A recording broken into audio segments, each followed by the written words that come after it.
Bismillahirrahmanirrahim. Assalamualaikum warahmatullahi wabarakatuh.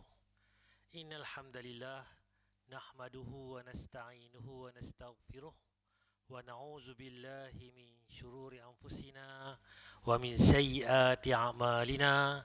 Man yahdihillahu fala mudhillalah wa may yudlil fala hadiyalah. Asyhadu an la ilaha illallah wahdahu la syarikalah wa asyhadu anna Muhammadan abduhu wa rasuluh. Amma ba'd. Alhamdulillah, sidang hadirin Allah sekalian, hari ini, pagi ini iaitu pada tarikh 30 Ramadan bersama dengan 24 Mei dapat kita bersiaran semula pada pagi akhir pada Ramadan ini.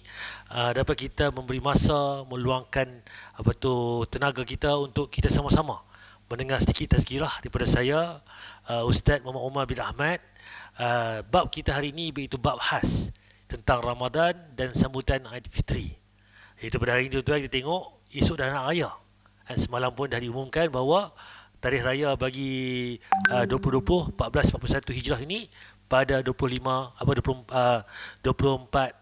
Mei. Jadi pada hari ini kita akan ulang kaji sikit tentang macam mana sambutan hari raya Aid Aidilfitri. Dan kalau kita di luar sana tu mungkin pada hari ini kalut orang nak beli daging, nak beli ayam, nak buat sup sebagainya. Cuma kalau tahun-tahun yang lepas tu kalut lah. Tapi tahun-tahun ni mungkin tak kalut kot. Sebab apa? Tak ramai yang boleh pergi ziarah rumah. Itu. Jadi pada hari ni pun saya lalu datang daripada rumah tadi, kan, mai ke Kangak ni, pusing rambut Kangak tu, tengok awan berlarak hitam. Yang nak hujan sekejap lagi ni. Jadi mai nak raya hujan, mai nak raya hujan. Itu yang sering berlaku. Dan sebab apa? Wallahualam, mungkin hujan rahmat. Okey, pada hari ni tuan-tuan kita akan tengok macam mana di sini video nanti tentang Aidilfitri menurut sunnah. Apa Nabi ajak pada kita ni tentang tata cara, kafiat tentang Aidilfitri ni. Nak raya macam mana, solat dia, takbir dia macam mana, berapa kali. Ada yang kata 3 kali Allahu Akbar, Allahu Akbar, Allahu Akbar. Ada yang kata 2 kali Allahu Akbar, Allahu Akbar. Jadi tak mana yang betul dia? Mana yang sahihnya? Dua-dua betul ke? Ke macam mana? Kita kata rujuk lagi, apakah dalil? Nak semayang pula hari raya ni, ada yang kata 2 khutbah, ada yang kata 1 khutbah. Macam mana? Semua tu ada jawapan, tak ada masalah. Sebab apa? Kita balik pada qala Allah, qala Rasul. Apa yang kata Allah, kata firman Allah, dalil yang utama. Dan yang kedua, apa kata Nabi? Hadis-hadis Nabi. Itu yang kita nak rujuk balik. Kemudian kita tengok pula amalan para sahabat, tabi'in, tabi'in dan juga ulama-ulama yang terdahulu, insya-Allah. Jadi kita tengok sini tuan, macam manakah sambutan Aidilfitri menurut as-sunnah yang sahih. Assalamualaikum Sobat Yufit. Serba-serbi Ramadan, bagian keempat, Salat Idul Fitri. Hukum salat Id adalah fardu ain bagi setiap orang yang mampu untuk mengerjakannya. Okey, pertama tuan-tuan, kita tengok di sini hujah dia solat Aidilfitri, hukum dia fardu ain. Yang kita dah faham, saya sendiri pun dah belajar dulu-dulu ni, solat hari raya ni sunat, bukan wajib. Tiba kita tengok kan, ada dalil ataupun ada hujah pemberat dia tu lebih kepada wajib, kan? Cuma yang kata sunat pun ada hujahnya juga. Sebab apa? Nabi tak kata wajib. Tapi bila tengok balik sekali lagi, oh dia lebih berat tu kalau boleh tak ada apa halangan kita solat Aidilfitri, itu yang utama. Apakah dalil dia? Sebab bab agama ni mesti kita balik pada qala Allah, qala Rasul. Apa hujahnya? Ummu Atiyah radhiyallahu ta'ala anha berkata, Nabi memerintahkan kepada kami kaum wanita untuk keluar menghadiri salat Id. Nabi memerintahkan kami mengajak awatik, yaitu wanita-wanita yang berusia muda dan gadis-gadis yang dipingit, termasuk juga wanita yang tengah haid. Namun beliau sallallahu alaihi wasallam memerintahkan wanita haid untuk menjauhi tempat salat kaum muslimin. Okey, hadis yang pertama ni muttafaqun alaih. Iaitu apa dia muttafaqun alaih ni? Sumber dia Bukhari pun sebut benda yang sama. Muslim pun sebut benda yang sama. Hadis ni ada 2 sumber sebut yang sama. 2 sumber yang muktabar. Jadi kekuatan hadis ni sangat kuat. Itu panggil muttafaqun alaih. Yang mana Nabi sebut apa? Panggil semua ahli keluarga ni. Tak kira lelaki perempuan, semua ni turun ke mana? Ke lapangan. Bila tu? Pada pagi hari raya. Buat apa? Untuk solat hari raya yang pertama, kedua dengan khutbah raya. Kalau betul-betul tak kuat, tak ni, pasal apa Nabi nak jemput semua ahli keluarga kita, ahli kampung karya sebenarnya, kita berkumpul di tanah lapang. Sebab apa? Sebab dia sangat-sangat dituntut. Kalau kita tengok pun, kalau solat apa tu Jumaat yang wajib untuk orang lelaki pun, kan, kita pergi seminggu sekali. Di dalam dari ni, lelaki perempuan sekeluarga semua pergi untuk solat hari raya di Aidilfitri di tanah lapang. Kemudian kalau yang tak boleh semayang, Nabi sebutkan lagi tadi, yang mana tak boleh semayang tadi, yang haid dan sebagainya, tak uzur sebagainya, dia tak masih semayang, dia duduk di keliling tempat orang semayang tu. Sebab apa? Nak dengar khutbah hari raya tu yang utama. Sebab apa? Nasihat, ada peringatan, ada tazkirah untuk kita sama-sama dengar. Itu dia punya poin yang pertama. Itu yang pertama. Kita pergi lagi. Dahulu Rasulullah SAW senantiasa menjaga untuk mengerjakan salat Id. Ini merupakan dalil wajibnya salat Id.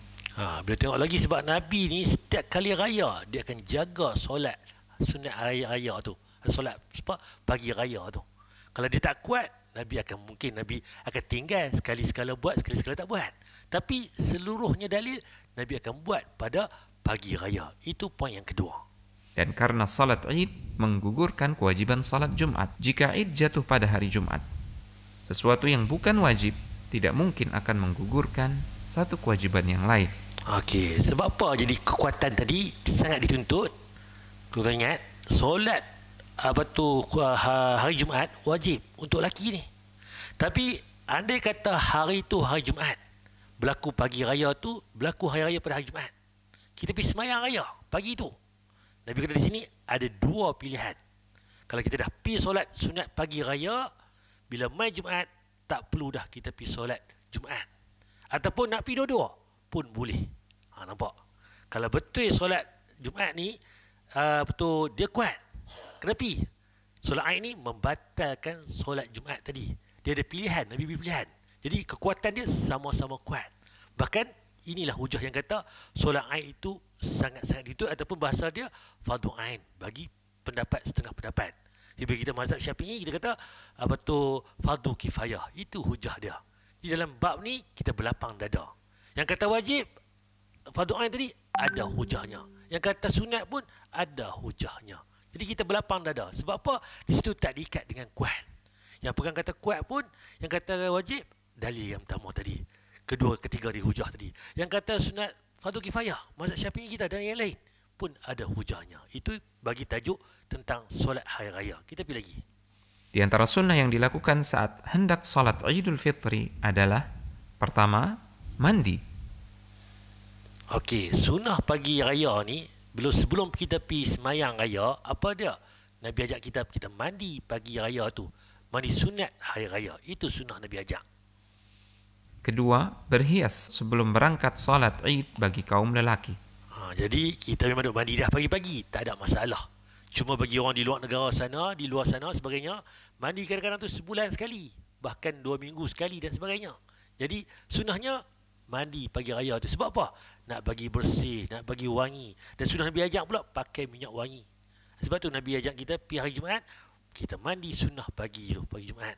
Kemudian kita pakai wangi-wangian. Sebab apa? Kita berkumpul ramai-ramai. Bayangkan, duduk dalam satu masjid contohnya, ni kampung yang mana ni? Kampung Alok Radih.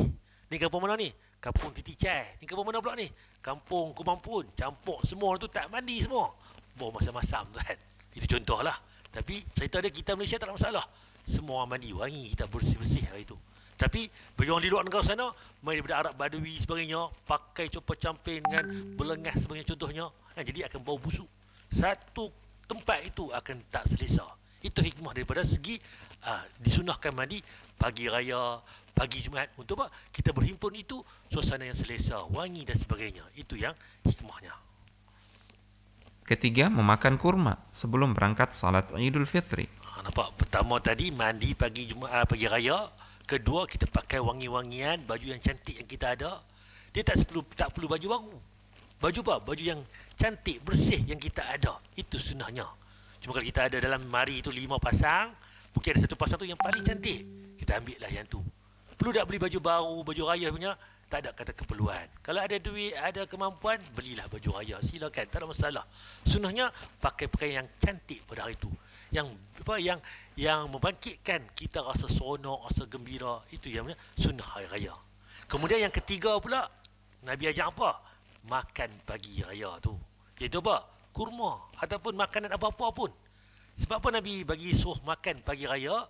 Ini bagi hari raya Aidilfitri. Sebab hari Aidilfitri ni sebulan sebelum itu kita berpuasa di siang hari. 30 hari, 29 hari kita berpuasa. Tapi bila mai pagi raya tu, Nabi sunnahnya makan dulu sebelum pergi semayang. Sebab apa? Nak bagi beza.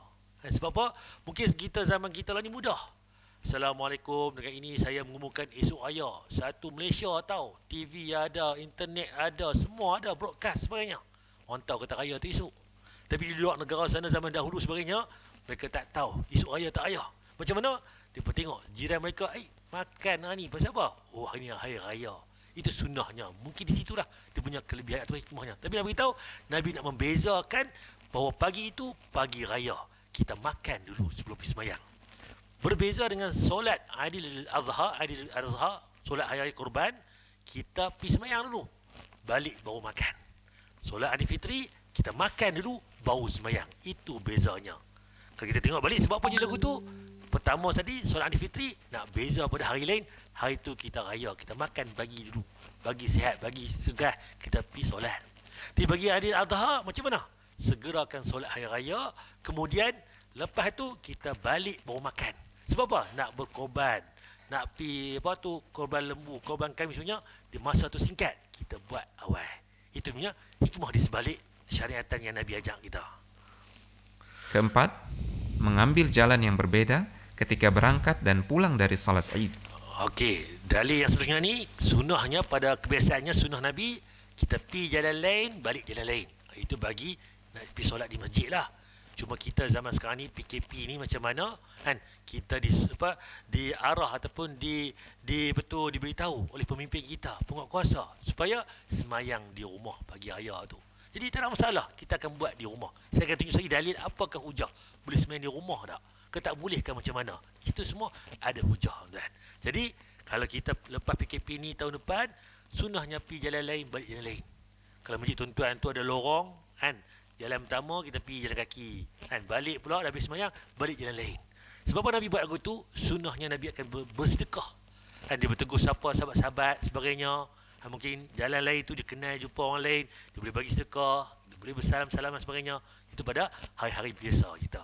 Cuma zaman kita lah ni PKP, nak salam pun pakai salam syarat je lah kan, itu pun tak ada masalah, silakan kan. Cuma sunnah Nabi ajak betul, bagi salam, itu sunnah. Assalamualaikum, itu sunnah Nabi ajak kan. Nak salam, nak shake hand, nak peluk ke, itu nombor 2, itu adat.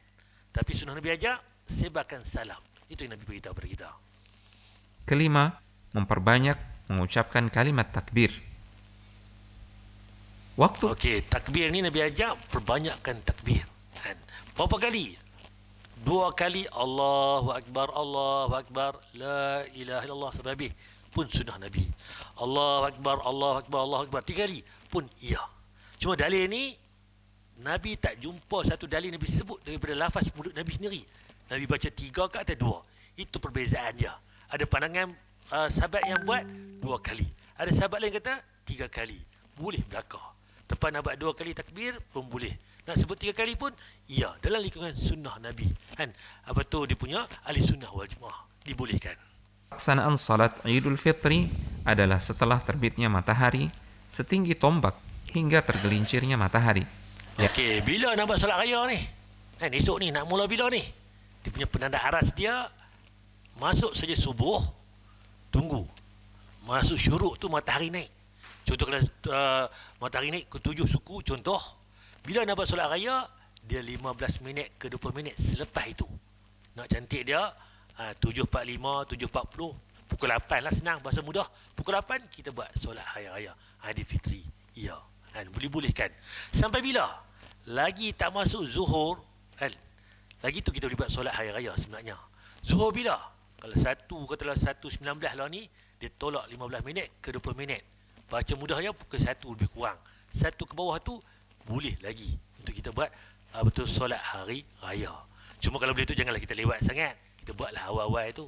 Kan itu bagi itu apa dia punya jarak dia. Sama macam solat duha tu sendiri. Waktu bila? Selepas matahari naik. Lepas tu kemudian selagi tak zuhur, itu waktu dia senggang dia tu panjang. Diperbolehkan, tak ada masalah. Kita pergi lagi. Ini waktu duha. Tempat mendirikan salat Id yang sesuai dengan sunnah adalah di tanah yang lapang, di luar pemukiman kaum muslimin. Okey, tak mana nak buat solat hari raya ni, sunnahnya Nabi ajar kita buat di musalla. Musalla ni apa? Tempat tanah lapang. Tempat khas. Jadi saya sendiri pun dulu ni 2017. Saya pergi buat umrah bersama keluarga saya, kan. Saya tengok satu tempat tu, daripada Mekah tu nak pergi ke Madinah tu, dia ada satu macam dataran, tempat lapang, kan. Jadi itu tempat di mana solat Aid didirikan. Jadi buat di mana? Di masjid ke di tanah lapang? Kalau boleh tu di tanah lapang, itu lebih utama. Boleh tak buat di masjid? Ya, dibolehkan, tak ada masalah, kan. Cuma kalau diberi peluang, kita buat di luar, di tempat lapang, di padang, di tempat parking kereta yang luas dan sebagainya, tempat tanah lapang. Itu sunnah yang lebih utama. Cuma kita ni nak buat sunnah itu, dia jadi gangguan. Gangguan macam mana? Contoh hari ni, esok nak raya, hari ni tadi saya main tadi, nak hujan dah kangak, hitam awan keliling kangak ni, kan. So rajinnya bila main nak raya tu, hujan turun. Itu je kekangan kita, tak buat solat di tanah lapang. Jadi itu jawapannya. Kalau ada peluang, kita buat solat di tanah lapang. Itu lebih utama sebenarnya. Sebab apa? Dalil yang pertama dari Umayyah. Nabi gerakkan semua ahli keluarga, laki, perempuan, anak kecil, besar, anak dara, sebagainya, mai. Walaupun tak boleh semayang, bersama dengan berhimpun, kan. Yang semayang, habis semayang, masing-masing semua dengar khutbah, duduk di belakang dengar. Itu khutbah yang Nabi sunnahkan kita untuk hadir pada hari raya. Jadi jawapan dia macam mana? Di tanah lapang lebih utama. Kecuali jika ada uzur. Misalnya, saat ada hujan, angin yang kencang, atau yang semisalnya, maka boleh dikerjakan di masjid. Tidak ada azan dan iqamah sebelum salat Id. Okey, untuk pandu tuan-tuan, dalam kita tengok dalam apa yang Nabi bawa kepada kita, tak perlu kita azankan pada pagi raya tu. Qamat tak perlu. Sebab apa? Nabi teruskan takbir, habis itu bangkit solat hari raya. Itu cara dia. Cuma kita perlu tak buat solat sunat 2 rakaat sebagainya. Kalau di tanah lapang, terus ramai keluarga, terus duduk, kita takbir ramai-ramai. Itu jawapannya. Cuma kita buat di masjid, sebab apa kita solat sunat tu? Itu solat tahiyatul masjid. Sebab itu saja. Sebab apa? Rumah Allah, Nabi sebut apa? Kan, datang rumah Allah ni, jangan duduk lagi. Buat 2 rakaat. Sebelum kau duduk. Itu jawapan dia. Banyak dalil. Ketika mai khutbah Jumaat, nampak lelaki itu Sulaik mai. Wahai Sulaik, engkau sembahyang 2 rakaat. Belum lagi Rasulullah bangun solat 2 rakaat yang ringkas, baru duduk. Jadi sunnahnya bila main masjid saja, buat 2 rakaat sebelum duduk. Mayang bila masa pula masuk dalam masjid, kita solat 2 rakaat. Yang nama tahiyatul masjid tu main mana? Nabi tak sebut nama tahiyatul masjid. Tak jumpa tahiyatul masjid ni. Nabi sebut 2 rakaat sebelum duduk. Jadi ulama kita bincang, yang sebut kata namakan dia tahiyatul masjid. Itu jawapan dia. Dan wallahu alam, kita pergi. Selain itu, tidak ada pula salat sunnah yang secara khusus dilaksanakan sebelum dan sesudah salat Id. Jadi perlu tak main solat sunat tahiyatul masjid? Kalau buat di masjid, buatlah. Kalau buat di tanah lapang ni, tak perlu. Lepas habis sembahyang raya, buat solat sunat pula. Tak perlu dah. Habis. Cukup sekadar 2 rakaat tadi. Di masjid pun dah habis. Dengan khutbah raya tu, kita boleh bersalaman sebagainya. Ni hari lain lah, bukan PKP ni. Kan? Kemudian kita balik ataupun beraya di rumah sahabat-sahabat andai. Itu jawapan dia. Kan? Cuma nak balik buat solat duha pula pukul 10, 11 ke saat lagi ke, itu hak tuan-tuan lah, terpulang. Cuma diikatnya sembahyang raya. Ada solat sebelum selepas? Tak ada Nabi buat. Sebelum atau selepas. Itu jawapannya. Apabila seseorang tertinggal dari salat Id, tidak disunnahkan untuk mengqadanya. Karena yang demikian ini tidak ada keterangannya dari Nabi SAW. Tiba-tiba kita bangkit pagi, Allah pukul 7:45 ke 8 dah. Kita bergegas pergi masjid. Contohnya hari lain lah ni, bukan PKP. PPP, Tok Imam dah habis bagi salam dah. Budak qada solat raya. Dan segi dalilnya, tak jumpa Nabi qada solat hari raya. Cuma mungkin pada pandangan ulama tu, mungkin ada kata ada, mungkin ada kata tak. Itu jawapan dia. Cuma kalau cari dalam hadis sahih, dari Nabi kata sebut, kena qada. Tak jumpa. Itu beza dia. Kan? Jadi yang nak buat juga qada pun terpulang. Tak jadi masalah sebenarnya. Solat sunat silalah buat. Tapi sunnah Nabi tak ada. Jadi kalau kita ikut sunnah Nabi, kalau kita main terlambat, tak perlu. Cuba duduk dengar khutbah Jumaat, khutbah raya. Itu yang utamanya. Syekh Ibnu Utsaimin rahimahullahu taala berkata, salat Jumat juga tidak diqadha. Tetapi bagi orang yang tertinggal, ia harus mengganti salat Jumat dengan salat fardu, yaitu salat zuhur pada waktu itu. Nampak? Bila kita tengok balik sebab dalil by dalil. Sebab tu kita nak ibadah lah ni, apa dalil? Qala Allah, qala Rasul. Sebab apa? Solat Jumaat pun kita mai terlambat. Buat 2 rakaat dah? Tak dah. Jadi kita akan buat 4 rakaat zuhur. Atau bahasa boleh lohor. Sembahyang lohor 4 rakaat. Itu jawapan dia. Jadi solat hari Jumaat pun kalau mai terlambat terlepas, kita buat 4 rakaat zuhur. Jadi solat hari raya tak perlu kita qada tadi. Nampak dia punya apa tu hubungan dia. Dalil by dalil dia menguatkan lagi. Pada salat Id, apabila tertinggal dari jamaah, maka juga tidak diqadha, karena pada waktu itu tidak terdapat salat fardu ataupun salat sunnah. Jadi itu pendapat Syekh Ibn Utsaimin. Sebab apa? Kalau kita beribadah ni, kita beragama ni, mencari dalil, mencari hujah, kita bukan nak berlawan. Bukan geng aku, bukan geng ni sebagainya. Tak, kita ikut sunnah Nabi. Bila kita belajar nanti, sono. Sebab apa orang buat lagu ni? Ni dalil sahih yang kuat. Sebab apa orang buat lagu ni? Ini pandangan-pandangan para sahabat, ini pandangan para ulama sebenarnya. Bila kita tengok tu, harmoninya beragama. Jadi apa-apa hujah pun mesti kita berilmu dan kita mengurus kita perbezaan antara kita. Kita saling, kita menghormati. Berbeza tetap ada perbezaan itu, tapi kita menghormati satu sama lain atas hujah, dalil by dalil. Itu yang kita nak tengok. Apabila hari Id bertepatan dengan hari Jumat, maka kewajiban salat Jumat bagi orang yang telah menghadiri Id menjadi gugur. Dari Abu Hurairah radhiyallahu taala anhu, beliau meriwayatkan bahwasanya Rasulullah sallallahu alaihi wasallam bersabda, yang artinya telah berkumpul pada hari kalian ini 2 Id. Barang siapa yang mau, maka salat Id telah mencukupi dari salat Jumat. Akan tetapi kami tetap akan mengerjakan salat Jumat. Okey, hadis Abu Daud. Apa hujahnya? Iaitu Rasulullah SAW bersabda, iaitu telah berkumpul pada hari kalian ini 2 Id. Apa 2 Id? Hari raya sekali je. Hari raya contohnya Hari Fitri. Tapi pada hari itu ada 2 solat. Kena gaya hari itu hari Jumaat. Apa Nabi sebut? Maka solat Id telah mencukupi dari solat Jumaat. Akan tetapi kami tetap akan mengerjakan solat Jumaat. Kita ni sebagai hari lain pada raya PKP untuk Hari Fitri ni, tahun depan kena hari raya Hari Fitri tu kena hari Jumaat. Kita semayang pagi tu raya dah. Kita pergi ziarah rumah maklum, pak long, pak ngah, pak cik, pak cak, mak cak semua lah. Kemudian bila mai tengah hari, orang azan Jumaat. Nak pergi Jumaat tak? Kita ada 2 pilihan. Nak pergi pun boleh, tak pergi pun boleh. Sebab apa? Kita diri ni kata menggugurkan solat Jumaat bila kita solat pagi raya tu dah. Bagi tempat siapa yang nak pergi juga solat Jumaat, nak pergi dua-dua, sunnah boleh pergi dua-dua. Jadi kalau ada seorang nikih dia pagi Jumaat, pagi raya tu dia tak pergi solat raya. Dia terbekik lewat ke semalam ni sebagainya, duduk rendang ketumpat ke, masak lemang ke. Tiba-tiba pagi Allah pukul 9 dah. Contohlah. Kemudian apa jadi? Bila mai Jumaat tu dia kena pergi solat Jumaat. Sebab apa? Tadi dia tak solat raya. Bagi golongan yang dan solat raya tadi, dia ada 2 pilihan. Nak pergi pula solat Jumaat pun boleh, tak mau pergi pun tak apa. Cukup sekadar solat hari raya tadi. Itu dalil yang sahih Nabi buat. Cuma Nabi kata pula, tetapi kami ni tetap akan pergi. Kalau kita ni tak ada apa arang melintang, kita pergilah kan. Kalau kita pun AJK masjid, kita pun jawatan kuasa, kita pun pegawai masjid, tok imam, tok siap, tok bilal sebenarnya tu, kita pergilah. Kalau tak pergi tu siapa nak jadi mengurus pula? Itu jawapan dia. Sebab apa? Semua tu ada dalil. Hadis Abu Daud. Kita pergi lagi. Salat Jumat. Mengucapkan selamat pada hari Id bagi sesama muslim hukumnya boleh, yakni dengan ucapan taqabbalallahu minna wa minkum.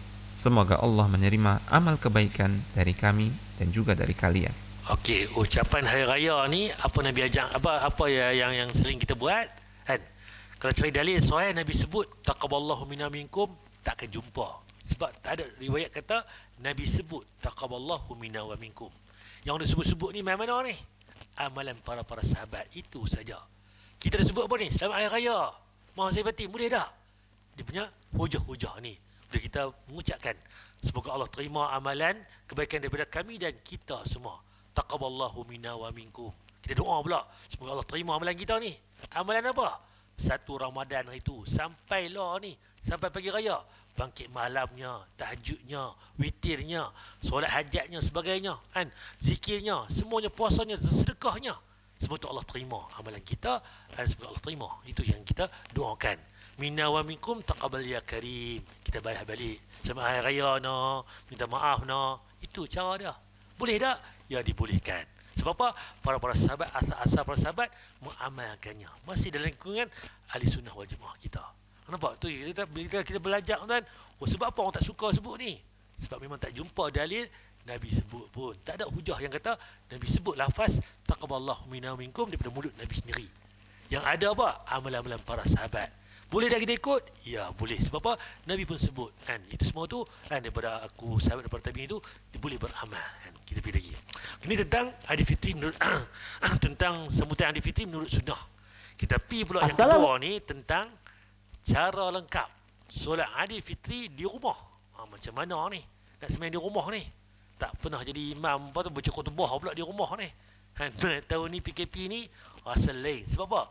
Rahmatan. Yang mana Allah bagi rahmat pada kita ni. Sebab apa? Dengan mai PKP ni dah kita boleh bersama keluarga, boleh solat berjemaah 5 waktu. Saya dengan anak saya pun di rumah tu dengan mentua sebenarnya tiap-tiap malam buat solat tarawih. Yang mana yang abang dia, apa, yang sulung tu 9 tahun, apa, 11 tahun, Fawaz tu jadi imam. Tukar dengan adik pula, dia solat tarawih tu, oh, darjah 2 jadi imam pula. Tukar-tukar, saat saya, saat dia, saat ni, dan 3 orang kami bergilat-gilat. Jadi seronok. Sebab apa? Boleh kita eratkan hubungan silaturahim sama keluarga kita. Boleh kita cungkir pula, ajak berdoa macam mana, bacaan Al-Qurannya, tadarusnya, kan, seronok, tuan. Itu daripada segi satu sudut. Jadi banyak, tuan. Ramadan ni, kan, dalam keadaan PKP ni, Allah memberi kita keluar di luar norma, yang mana perbezaan kita daripada hari-hari bulan-bulan yang lain. Kira tuan tentang tata cara lengkap solat Aidil Fitri. تنصروا الله ينصركم ويثبت أقدامكم. Bismillahirrahmanirrahim. Perkenankan kami berbagi panduan ringkas salat Id di rumah. Hukum salat Id. Berdasarkan pendapat yang lebih kuat, salat Id hukumnya wajib karena Nabi memerintahkannya. Okey, yang kita bincang tadi. Wajib ke sunat? Kalau kita pandangan mazhab Syafi'i, sunat, fardu kifayah. Tapi bagi banyak pandangan di luar sana, ada yang kata wajib. Hujah tadi ni. Sebab apa? Ni antara dalilnya yang menguatkannya. Dalam hadis Ummu Atiyah, Nabi sampai-sampai menyuruh wanita yang dipingit dan wanita yang haid untuk keluar menyaksikan salat dan khutbah Id. Nabi selalu melaksanakan salat Id. Salat Id juga bisa menggugurkan salat Jumat jika ia bertepatan jatuh pada hari Jumat. Kita bincang tadi sebab apa jadi kuat hujahnya, sebab solat Aidil Fitri ni Nabi jemput semua ahli keluarga, anak, mak, ayah, tok wan, dan sebenarnya warga keluarga itu ataupun anak dara sebenarnya yang mana yang tak boleh semayang pun mai juga untuk kita dengar khutbah jumpa hari raya tu. Kalau tak boleh semayang, dia akan duduk di luar-luar tempat perkarangan-perkarangan tempat yang didirikan solat itu. Dan sebab apa? Lepas semayang tu dia dah khutbah. Orang perempuan tak pernah pergi dengan khutbah Jumaat pun. Tapi bila mai hari raya ni, setahun sekali mereka berjumpa ramai-ramai untuk dengar nasihat daripada Nabi SAW. Kita pun sama juga. Khutbah hari raya itu untuk jadi pandangan, panduan pada kita. Jadi sebab apa? Ada dalil yang kuat cerita lagi. Lepas Nabi beri khutbah tu, Nabi akan berjalan pergi kepada geng-geng perempuan di belakang itu. Nabi bagi nasihat lagi. Dan Nabi sebut dari situlah tentang kata infak. Dia kata di dalam neraka ni banyak aku dengar daripada aku lihat daripada kaum-kaum perempuan ni. Maka sedekah itu menghapuskan dosa, memberi pahala sebagainya. Jadi ramai-ramai yang membuang anti-anti, gelang sebagainya, memberi sedekah kepada sahabat Nabi yang mana memegang kain sebagainya tu, mengumpul untuk disedekahkan. Itu sunnah Nabi cerita dia. Kita pergi lagi. Ini semua menunjukkan bahwa salat Id hukumnya wajib. Oleh karena itu, jika kita tidak bisa mengerjakan salat Id bersama kaum muslimin lainnya dikarenakan adanya udzur seperti wabah corona ini misalkan, maka jangan sampai salat Id ini kita lewatkan dan tidak kita lakukan di rumah. Kalau kita zaman kita ni COVID-19 ni tak boleh berkumpul di masjid, tak boleh solat berjemaah, apa kita buat? Yang kita tinggal solat Aidil Fitri ni kita buat di rumah masing-masing. Dan kita hidupkan sunnah Nabi ni. Dan kita tengok apa hujahnya. Mayoritas ulama mengatakan salat Id tetap disyariatkan untuk dilakukan, sekalipun dilakukan sendiri di rumah. Waktu pelaksanaan sholat Id. Waktu sholat Id dimulai sejak masuknya waktu duha. Ini kira-kira 15 atau 20 menit setelah matahari terbit. Waktu sholat Id berakhir saat menjelang masuknya waktu zuhur. Jadi kita bincanglah tadi, solat Aid ni bila nak buat? Selepas matahari dah naik. Pukul berapa? Waktu syuruk tu katalah pukul 7 suku, tambah 10-15 minit ke 20 minit. 7.40, 7.45. Masa mudah kita pukul 8 lah. Kita mula solat Aid kita. Sampai bila? Lagi tak masuk zuhur, kita boleh buat solat Aid. Bila solat sebelum zuhur tu, 15 minit sebelum zuhur. 20 minit, setengah jam lah bahasa mudahnya sebelum zuhur. Kita boleh buat solat Aid lagi.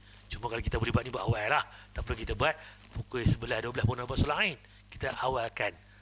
8, 9, 10 itu waktu yang lebih utama. Tempat pelaksanaan sholat Id. Disunnahkan melakukan sholat Id di tanah lapang. Boleh juga dilakukan di masjid. Namun jika terjadi wabah, sholat Id bisa dilakukan di rumah.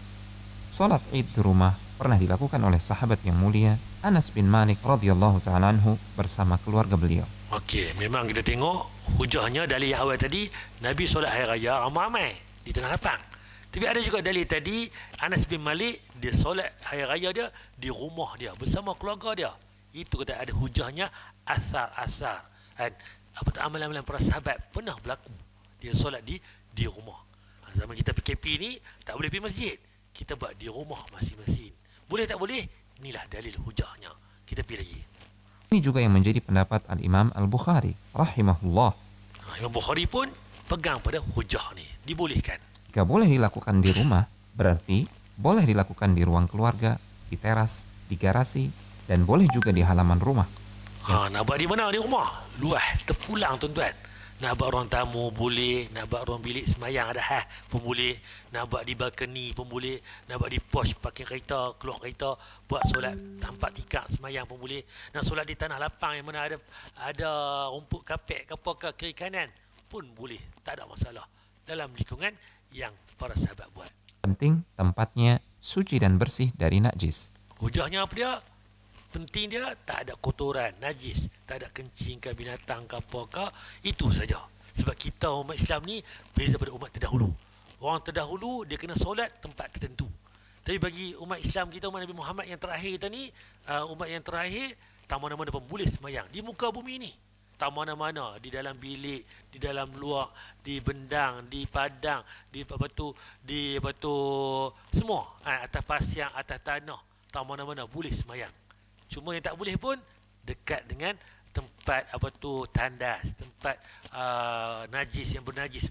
Itu saja yang tak boleh. Tempat lain diperbolehkan. Amalan sebelum sholat Id. Pertama, disunahkan untuk mandi sebelum sholat Id. Sama tadi, kita ulang kaji tadi, sunahnya mandi pagi raya tu. Memang kita dah mandi dah pagi raya. Cuma niat kita, aku mandi ni mandi pagi raya. Itu saja. Bukan kata nak kena sahaja aku mandi raya kena orang Allah angkat tangan ke apa, tak ada.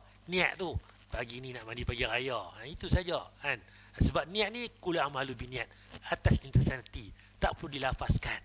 Yang timbul yang kata usolli fazu nawaitu apa semua tu, yang lafaz tu ulama-ulama bincang nak ajak kita. Cuma dalil sahih dia cukup sekadar niat. Itu gerakan hati, gerakan niat lintasan hati, itu yang lebih tepat. Wallahu a'lam, tak ada masalah dalam bab tu. Mana riwayat Ibnu Umar radhiyallahu taala anhu, dianjurkan juga untuk menggunakan wewangian dan pakaian terbaik yang dimiliki. Sebab apa Nabi pesan sini, sunah pakai minyak wangi. Kita ada minyak wangi esen, kita calik-caliklah badan kita ni, baju kita bagi wangi. Kalau tak ada, tak perlu kita minta dekat orang, pinjam, tak perlu. Kalau tak ada lah. Kalau ada, kita pakai. Sebab tu sunahnya kalau ada Nabi suka pakai minyak wangi ni, bersih-bersih wangi-wangian, kita bagi ada sebotol minyak wangi, spray lah kita, calik lah pada badan kita ni. Sunnah Nabi pada hari Jumaat pun sama, pada pagi raya pun sunnah yang sama. 2. Sebelum sholat Id, disunnahkan untuk memakan beberapa butir kurma sejumlah bilangan ganjil, 3, 5 dan seterusnya. Jadi sunnah Nabi ajak apa? Makan ganjil. Itu apa? Buah kurma. Kalau ada satulah. Kalau ada 2, 3, 4, 5, ambil ganjil. 3, 5, 7 sebenarnya, silakan. Kan kata, Ustaz, tak makan buah kurma tak apa ke no? Saya akan lalu buah kurma ni. Tak ada masalah. Tak lalu tak ada makan. Kalau lalu makan.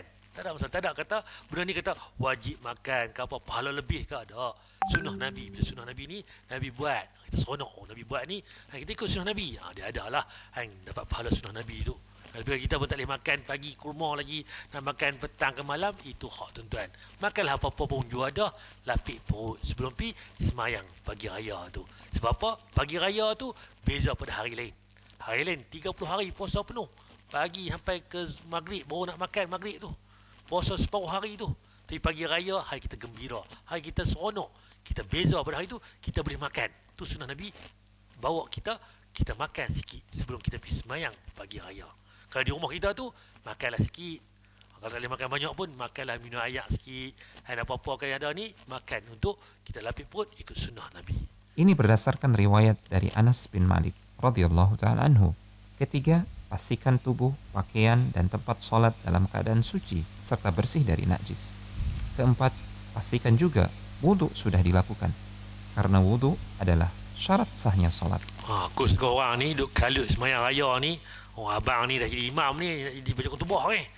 Dia siap pakai baju cantik semua. Semayang-semayang tak ambil wudhu. Tak sah tuan. Semayang ni mesti ada wudhu. Ada wudhu, bersuci, dimulakan takbir dan diakhiri dengan salam. Itu dia punya semayang ni. Kena ada wudhu dulu. Semayang berapa rakaat ke, khusyuk tak khusyuk ke. Kalau tak ada air semayang, khusyuk lagu mana pun tak dikira solat kita. Sebab ikat dia kena ada wudhu dulu. Baru kita semayang. Itu dia punya sunnah Nabi. Nabi beritahu kita tata cara solat yang lengkap. Tata cara solat Id. Solat Id dilakukan 2 rakaat dengan 7 kali takbir di rakaat pertama dan 5 kali takbir di rakaat yang kedua. Okey, solat hari raya ni berapa rakaat? 2 rakaat saja. Tak ada jumpa 3, 5, 8 ke tak. Dia 2 saja. Macam mana nak semayang dia? Dia ada 7 takbir rakaat pertama, 5 takbir rakaat yang kedua. Rincian tahapannya adalah sebagai berikut. Pertama, menghadap ke arah kiblat, lalu berniat di dalam hati untuk melakukan sholat Idul Fitri atau Idul Adha. Niat ini cukup di dalam hati dan tidak perlu dilafazkan. Kedua, lakukan takbiratul ihram. Okey, niat tadi kita semayang hari raya. Perlu tak kita lafaz? Bila tengok dalam dalil yang sahih, tak jumpa Nabi lafazkan dengan mulut. Usalli nawaitu sebenarnya itu tak jumpa. Cuma yang jadi timbul kata usalli farzu nawaitu ke apa tu, itu pandangan ulama. Sebab dalam bab ni satu semua katanya, macam mana nak niat ustaz, macam mana. Tu jadi timbulnya ungkapan-ungkapan nak ajak orang saja aku semayangnya, itu saja. Pandangan ulama. Dibolehkan kan? Ya, masih dibolehkan. Cuma yang lebih tepat dia tu tak perlu kita lafazkan, cukup sekadar lintasan hati. Itu bezanya.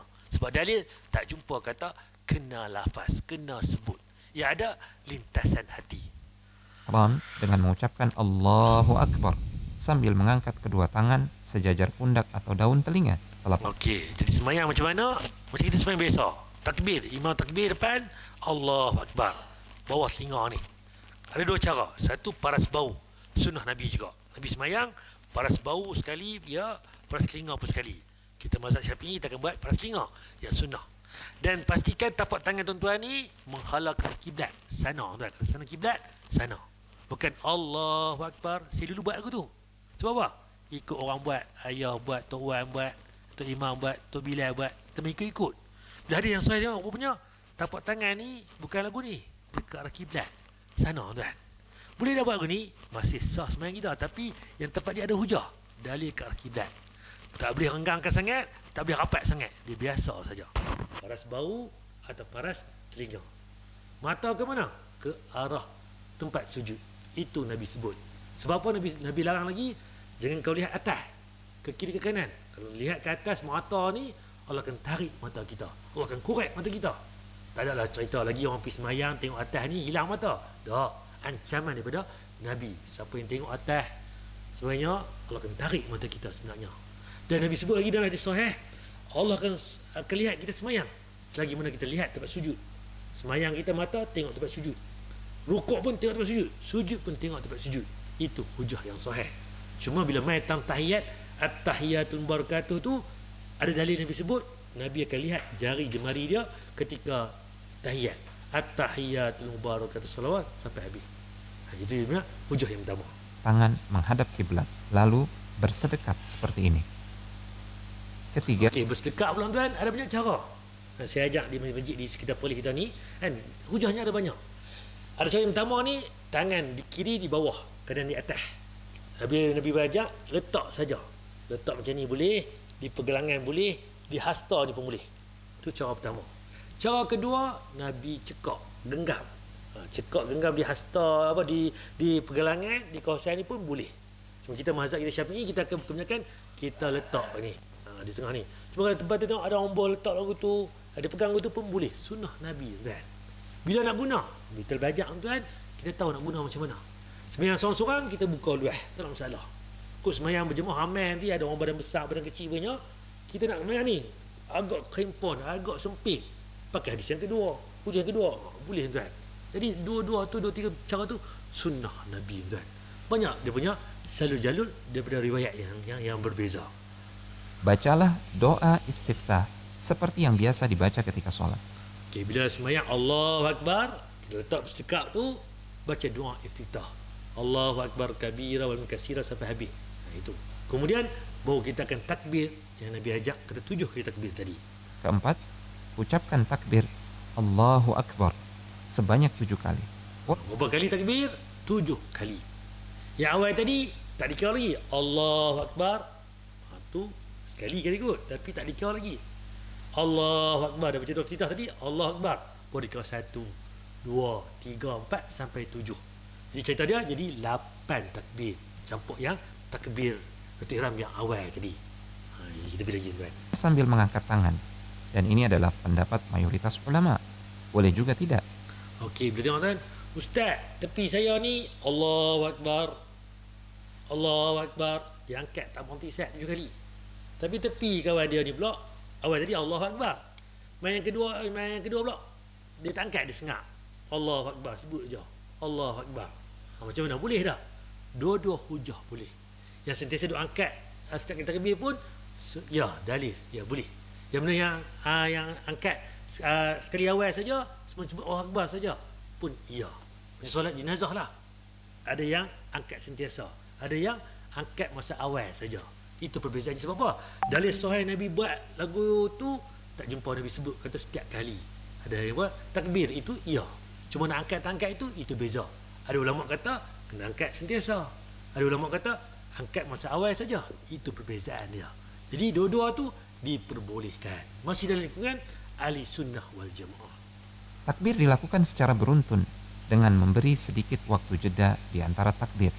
Saat jeda antara takbir, tidak ada diriwayatkan adanya doa atau zikir tertentu yang dibaca.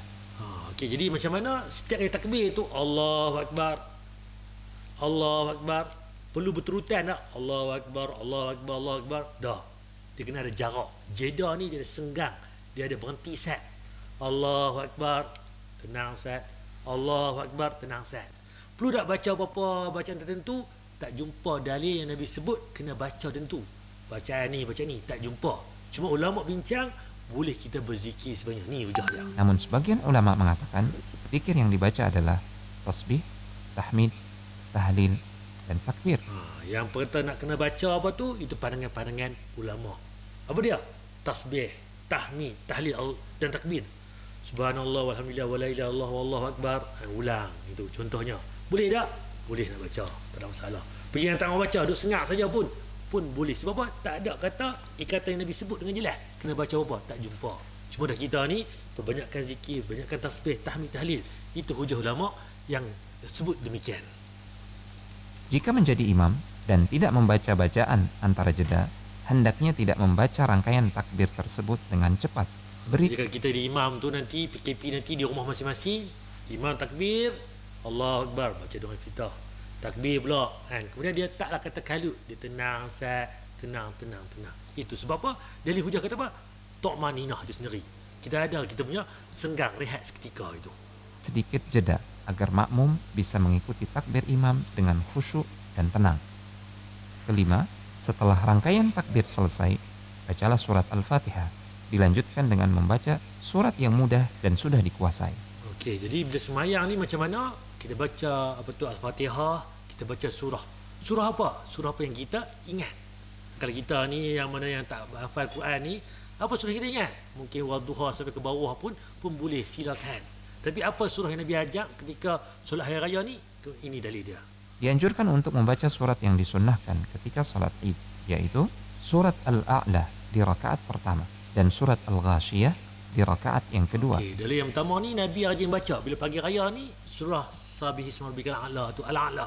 Dan surah Al-Ghashiyah itu salah satu dalil yang Nabi baca.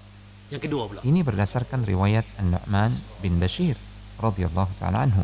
Atau boleh juga surat Qaf di rakaat yang pertama dan surat Al-Qamar di rakaat yang kedua. Okey, dalil yang kedua ni Nabi ada baca juga surah Al-Qaf rakaat pertama, surah Al-Qamar rakaat kedua. Jadi cerita dia kalau boleh hafal surah-surah ni silakan. Cuma kalau kita tak hafal surah ni, baca surah apa yang kita ingat, kita hafal. Sebab Islam ni bukan agama yang menyusahkan. Kalau kita boleh kita perbaharui lah. Tak kena baca 3 kul tu saja. Daripada umur 18 tahun sampai umur 48, umur 50 70. Qul Allah, apa tu 3 kul, 4 kul contohnya. Jadi tak tepat lah. Sunnah Nabi ni kita perbaharui diri kita. Kita ulang kaji. Mai Ramadan ni kita hafal. Banyakkan hafazan kita dalam apa tu sepanjang kita ibadah kita ni. Ini berdasarkan riwayat Abu Waqid Al-Laythi radhiyallahu ta'ala anhu. Keenam, setelah membaca surat dilanjutkan dengan ruku, bangkit dari ruku, lalu sujud, duduk di antara dua sujud, lalu sujud lagi. Semuanya lengkap dengan bacaannya masing-masing. Jadi rakaat pertama tu clear macam biasa kita semayang. Rukuk sujud macam biasa. Cuma bangkit rakaat kedua tu berbezanya di sini. Seperti ketika sholat biasa. Ketujuh, bangkit untuk melakukan rakaat kedua sambil mengucapkan takbiratul intiqal, Allahu Akbar. Kedelapan, selanjutnya berdiri untuk rakaat yang kedua, membaca 5 kali takbir, kemudian Al-Fatihah, dilanjutkan surat yang disunnahkan atau yang mudah, lalu ruku dan seterusnya sampai salam.